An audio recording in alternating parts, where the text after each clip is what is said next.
You see, Dick, all the PPP maniacs out there, all the PPP fans, every member of the PPP mafia, all my people, they've come to me and they've begged me and they've demanded.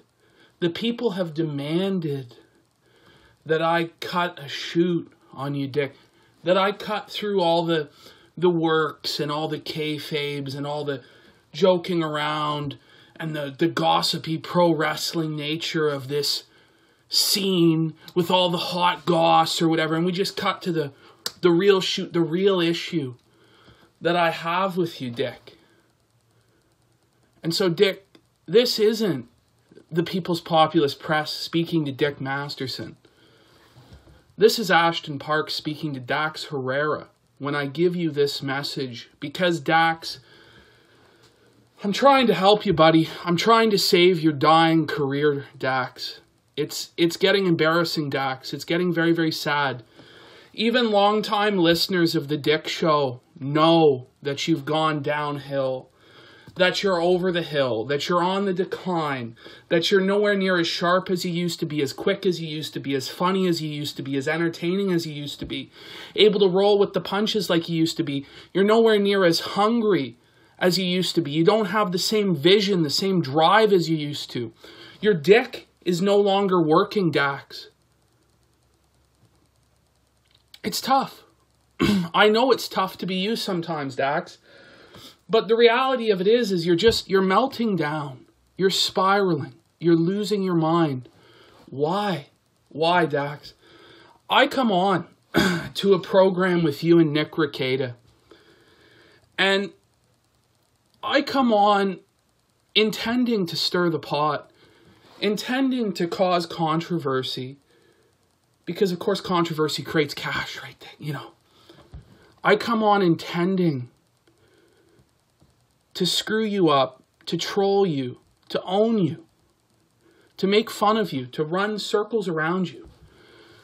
Even I didn't realize how easy it would be, how feeble you've become as an entertainer, as just in anything, a podcaster, a commentator, just as a human being able to respond back and forth. You're supposed to be a professional stand-up comedian. But what happened is you become so soft, Dick, by your position of e-celebrity, where you're able to put yourself in this hug box of all the dickheads who ride your penis, you know, and you never face criticism anymore. Nobody's telling you, like, oh, that set wasn't good, that sucked. You're not getting beer bottles thrown at your head in clubs anymore. You're not having guys try and fight you, try and punch you out, crazy hecklers. You're in control, and it's a sterile, sanitized environment where you become dull, and you become weak, and you become feeble, and you became complacent in your position as this big-time celebrity on the internet that was untouchable. So when you hear some spurg, some fat spurg is going to come onto the program, this fat spurg dipshit, you think you can just clown on him because you're complacent. You haven't been challenged in years now. And so what are you doing? You just think we're just going to bring this guy on, we're going to clown him. But you should have been a little bit more aware. Why are people in chat demanding this guy come on? You should have been thinking, there might be a little bit of something here. This guy might not just be a total, complete retard. Despite the fact that we've seen his videos. I mean, you know what I mean? You just totally underestimated it. You didn't take it seriously because you're a complacent man and you've lost your edge as an entertainer. Dax, you've lost your edge as a comedian. And it was sad to see as a drunken, fat Canadian heckler dismantled you over the course of over an hour. As you got progressively more angry and you progressively projected your own insecurities onto me, and as you progressively spiraled into like delusions of grandeur about becoming the homecoming king, it was clear for all and sundry to see that you were destroyed and that this had mentally devastated you to the point where you needed to stay on this stream with Rekieta for 6 hours coping, bringing in Shannon, bringing in Gator to clean it up for you, Dax. That's how hard of a cope it was. And ever since, you've been spiraling on Twitter, out of control. But Dax, it didn't have to go this far. See, what ended up happening is because of your complacency, because of your belief in your own celebrity and your own greatness, and that you could never be fooled, you could never be trolled. You're like the untrickable man, Jim. Because you had this worldview, Dax, you became Dr. Phil. You are literally Dr. Phil now. It's true. I don't know what to say. You became so out of touch, so complacent, so secure in your position, so secure in the belief that you're a god and a deity, that you had allowed yourself to become the Dr. Phil, the out of touch idiot that's not in on the joke. When you went on to Dr. Phil's program and made a fool of him and made a fool of the Dr. Phil house and of the producers and everybody on that show, you exposed Phil, but then you became him. You know, you either die the hero or you live long enough to become Dr. Phil. This is the great moral lesson that we've learned, is that if you just isolate yourself in hug boxes away from criticism and you create some autistic internet mafia of the Kiwi Farms and of Zoom and of Ethan Ralph to try and protect you from criticism, eventually when you end up having to face somebody who's not cooperating with your bullshit wrestling aspect of entertainment where people laugh at jokes that aren't funny, there's fake laughter. And the audience at home, do you think that they're entertained by this? They might be fooled like the old audiences back in the day were fooled by laugh tracks, Dax. But when you watch a show with a laugh track, do you think it's really funny? No. You are just as fake and as gay now as like sitcoms on network television, as sanitized and censored and held back and lame as that. So, we can say some swear words, some naughty words, but not all the naughty words, guys, even though this is some libertarian free speech zone. You know, Dax? It just gets shameful, Dax. But you've been spiraling out of control to the point where now, you know, you had Janny Josh, stop, we'll cut the kayfabe. You had Joshua Moon. Dax, lock your thread. But it only made it worse. When you directed him, you said, Josh, your $2,000 a month, it's being held up until you take care of this problem. And Josh tried his best to clean it up. He said you lived in a mansion when, let's get real, dude, you don't live in a mansion and neither do I. You're not some god. When you're screaming about your Barbie dream mansion, when you know you don't live in a Barbie dream mansion. It's sad, Dax. It's sad. You don't live in a Barbie dream mansion. I'm sorry to say. But when Joshua Moon locked that thread, tried to clean it up for you, it provoked a backlash amongst his own user base, as he probably told you it would. But you didn't care. It had to be cleaned up. And now he's locked even the Simp Spears. He created a cover-up thread that's now been locked that you ordered him to lock. You know, but now people are coming to your thread and you can't handle the criticism of people on Kiwi Farms. You're calling them Karen Farms. Dude, you're Dr. Phil. You're so out of touch. It's like you're 20 years behind the times. It's crazy. What happened? You're supposed to be a professional comedian. You're supposed to be able to roll with hecklers, roll with punches. Make fun of yourself and then defeat the heckler, make fun of him, crush him, move on with your set, move on with your life. Instead, you're dragging it on with the Kiwi Farm stuff. Dax, it's okay. It's going to be okay, Dax. Look, why don't you... Here's the thing. Dax has lost sight in his celebrity of the little things, you know, of just having, because he has fans that are so passionate, that love him, that would die for him, that, you know, they're trying to fuck with me for him. Like, they're warriors for Dax, and they really love him. And he doesn't appreciate that. He doesn't wake up in the morning and think how blessed he is to be making as much money as he is. He doesn't think about how blessed he is to have those fans. He doesn't think about how blessed he is to have a hot girlfriend, you know, giving him blowjobs or whatever. He's not grateful for any of it. Instead, what possesses his mind is that people on the internet are making fun of him. Think about it, guys. If you out there had a fraction of what he had, would you not feel blessed and happy? Would you not be, just not even thinking about a Kiwi Farms threat? Would you even be on the internet?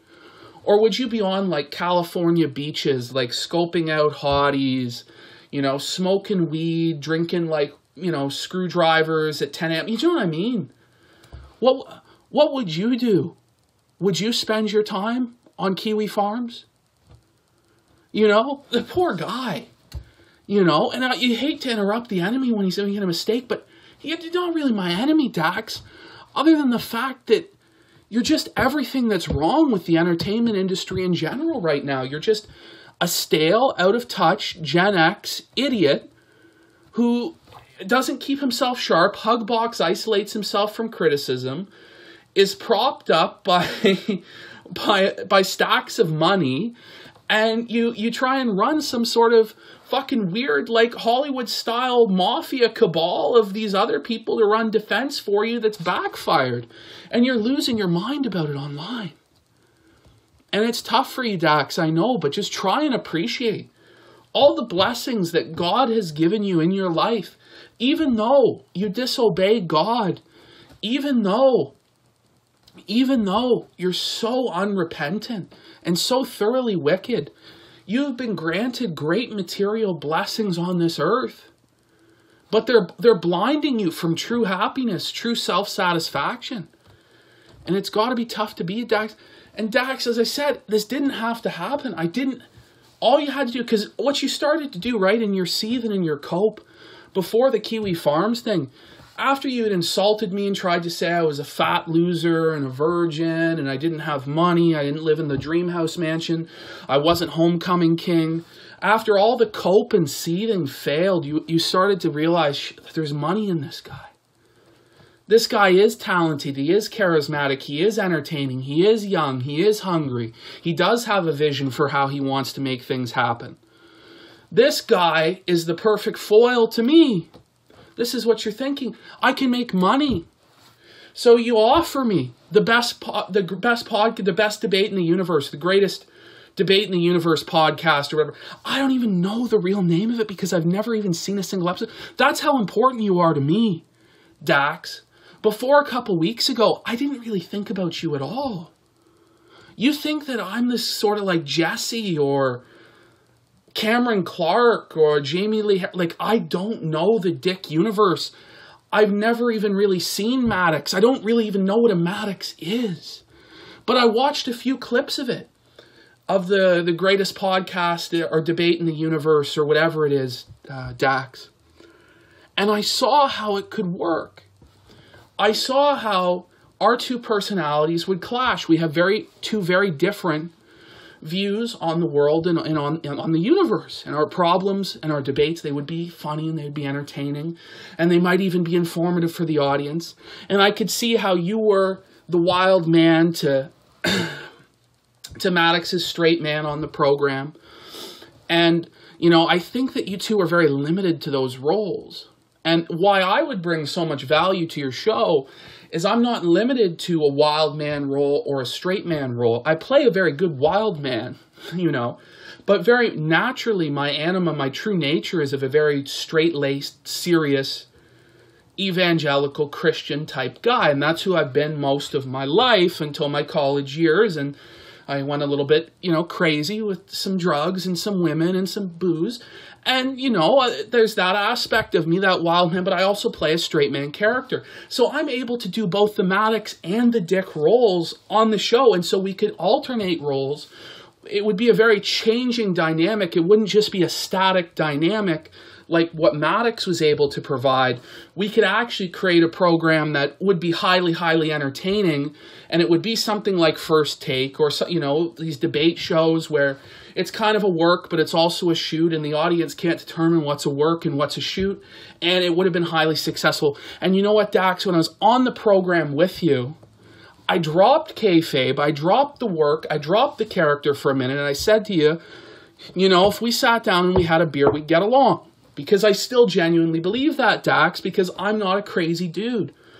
I'm a normal dude. And I think that you were at one time probably just a normal dude, but you've lost your mind somewhere. You have these inflated fantasies and delusions of grandeur and greatness that aren't really there anymore, and you've lost your edge, you've lost your quickness. But I said to you, like, man to man, I think we'd have a good time drinking beer together. And if you had wanted me to do the best debate in the universe, you should have said, hey, kid, I love the character you're doing. This reminds me of when I was on Dr. Phil, or this reminds me of this character or this comedian I'd seen, and I think that you'd be a great fit to do this debate show with me. And then you would have put me on the spot, and then I would have had to say, well, Dick, that's a good idea. And then you would have caught me. Then you would have had me, oh, well, you're willing to sell out. Da-da-da-da. But you didn't. But you didn't. You fucking, no, I'd fucking kill you. You're a piece of shit.